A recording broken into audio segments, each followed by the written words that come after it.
So Matthew chapter 11. When Jesus had finished giving these instructions to his 12 disciples, he went off teaching and preaching in towns throughout the country. John the Baptist, who was now in prison, had heard about all the things in Messiah was doing, so he sent his disciples to ask Jesus, "Are you really the Messiah we've been waiting for, or should we keep looking for someone else?"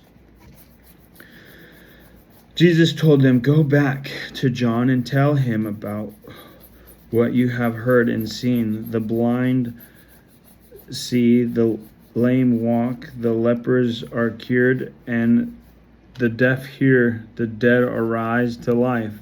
And the good news is being preached to the poor, and tell him God blesses those who are not offended by me." When John's disciples had gone, Jesus began talking about him to the crowds.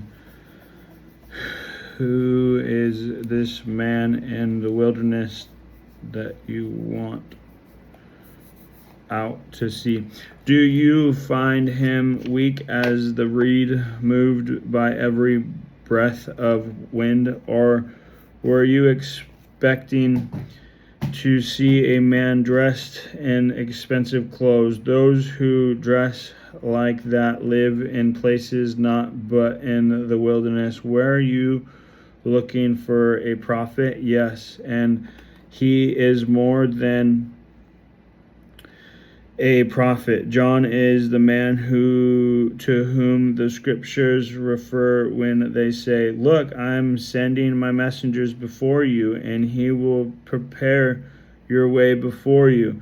I assure you, all of who have ever lived, none is greater than John the Baptist. Yet even the most insignificant person in the kingdom of heaven is greater than he is. And from the time John the Baptist began preaching and baptizing until now, the kingdom of heaven has been forcefully advancing, and violent people attack it. For before John came, all the teaching of the scriptures looked forward to his present time. And if you were willing to accept what I say, he is Elijah, the one who prophesied said would come. Anyone who is willing to hear should listen and understand. How shall I describe the generations who people are like a group of children playing a game in the public square? They complain in their friends, 'We played wedding songs and we weren't happy. So we played funeral songs, but we weren't sad.' For John the Baptist didn't drink wine, and he didn't often fasten. And you say he's demon possessed, and I, the Son of Man, fasted and drink, and you say he's a glutton and a drunkard and a friend of the worst sort of sinners. But wisdom is shown to by what results from it." Then Jesus began to denounce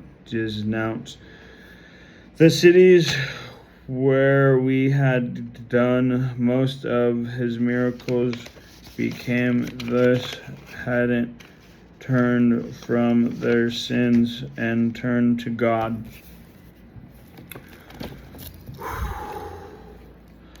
What honors await you, Chorazin, Korazin, and Bethsaida, Bethsaida? For if the miracles I did in you had been done in wicked Tyre and Sidon, and their people would have set in deep repentance long ago, clothed in sackcloth, and throwing ashes on their hands to show their remorse. I assure you, Tyre and Sidon will be better off on the judgment day than you and you people of Capernaum, Capernaum. Will you be exiled to heaven? No. You will be brought down to the place of the dead.